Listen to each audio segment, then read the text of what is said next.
Buen día, alumnos. Gracias por estar visualizando la clase del día de hoy. Vamos a hablar rápidamente sobre este principio que está basado en cuanto a los principios lógicos supremos. Ustedes en anteriores clases estuvieron visualizando y analizando también el principio de identidad, el principio de no contradicción, el principio del tercero excluido, y en esta clase vamos a estar analizando brevemente lo que es el principio de la razón suficiente. Hay que aclarar algo muy importante, muchachos, en cuanto a estos principios, que sin la existencia de ellos, el pensamiento, pues en pocas palabras, sería inválido. ¿Qué quiere decir con esto? Hubiere un mal razonamiento. En pocas palabras también podríamos decir, no habría coherencia en el sentido de las cosas. No existiera lo que es la verdad. Y bueno, también cabe aclarar que dentro de este principio, al hablar de una razón suficiente, o también lo vamos a encontrar como el término de principio de causalidad, es que, en pocas palabras, todo tiene una causa explicada. Todo ser tiene una razón suficiente. Todo lo que existe puede entrar, que se puede explicar. O también podemos decir que toda afirmación necesita justificación. Hablando de un aspecto psicológico, podríamos hablarlo también como que toda acción tiene una motivación. Y vamos a analizar entonces rápidamente lo que es el concepto. Cabe resaltar, muchachos, que cada uno de los principios que ya mencionamos en este mismo video, hay que identificar tres características importantes. Número 1, que estos principios son universales. Número 2, que son necesarios. Y número 3, que son evidentes. Ahorita vamos a aplicarlo de acuerdo al concepto de lo que es el principio de razón suficiente. El término que se le da al principio de razón suficiente nos dice: solo es verdadero aquello que se puede probar suficientemente, basándose en otros conocimientos o razones ya demostradas. En algo más sencillo para poderlo identificar es que todo debe de tener una explicación que lo sostenga. Al hablar de razón suficiente, muchachos, no estamos hablando de un pensamiento, sino como una creencia. Y al referirnos como creencia, no me estoy refiriendo a lo que es una religión, sino a lo que se cree,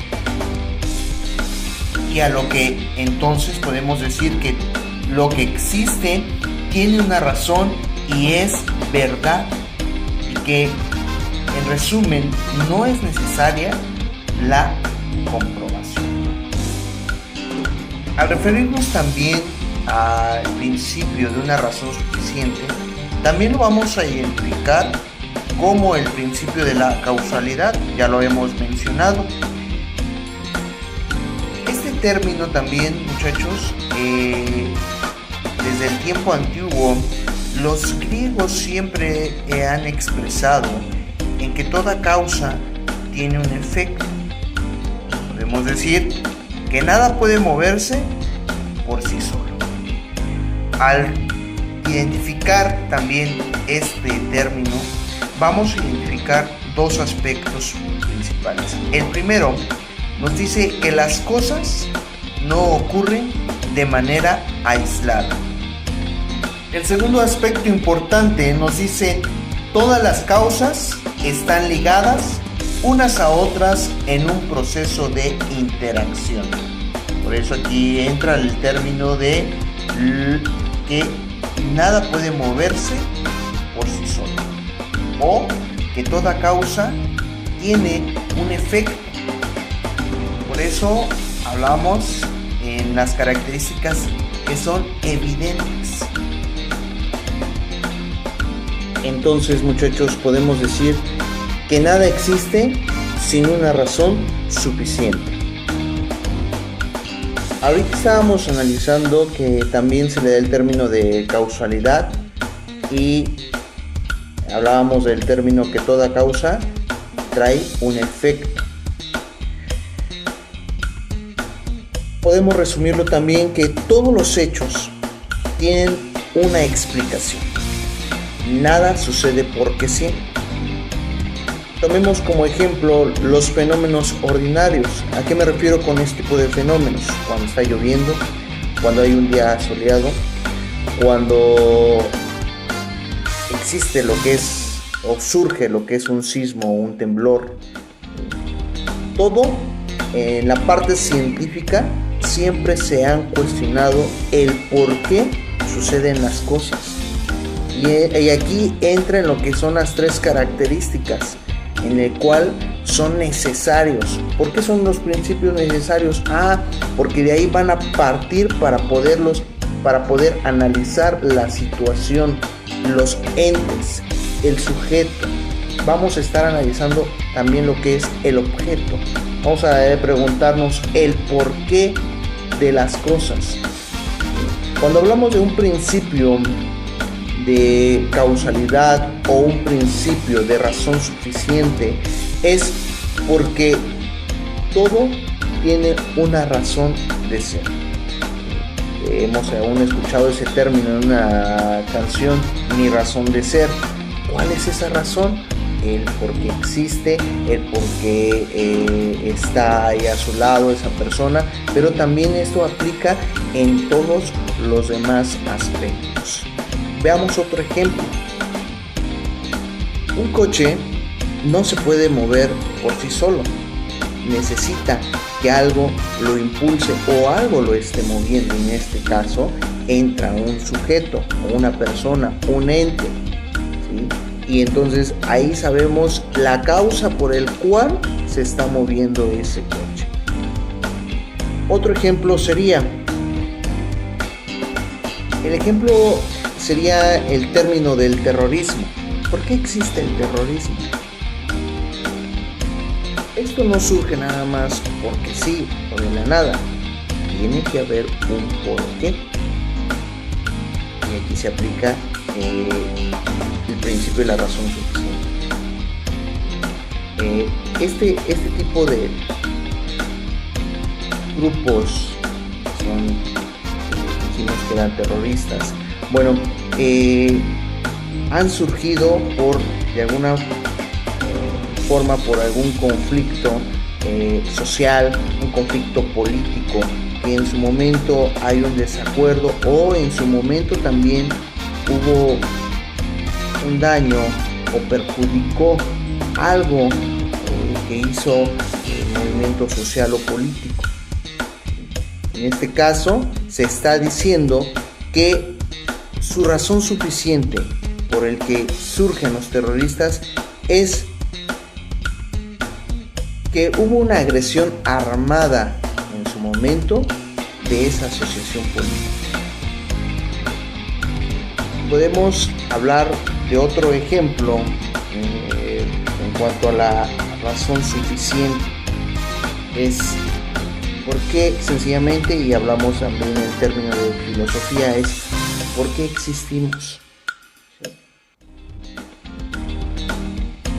¿Cuál es la razón? No solamente es nacer, morir, sino que en su momento también la pregunta aquí es abierta y te la dejo como reflexión. ¿Cuál es tu razón por la cual tú estás existiendo?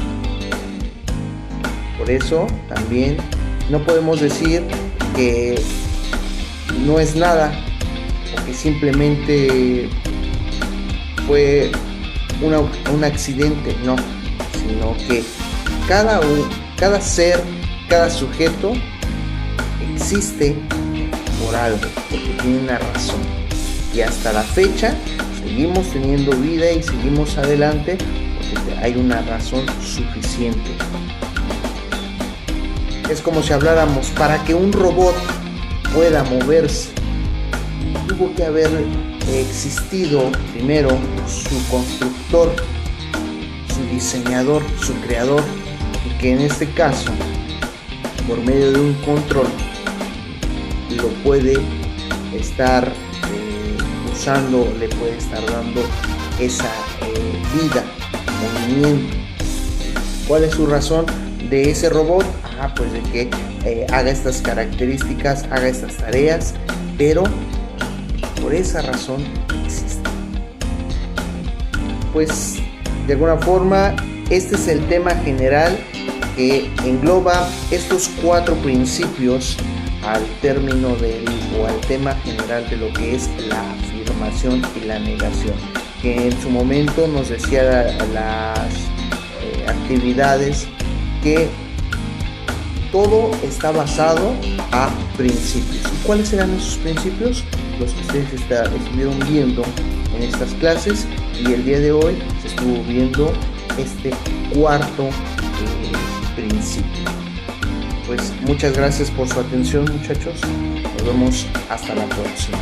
Gracias.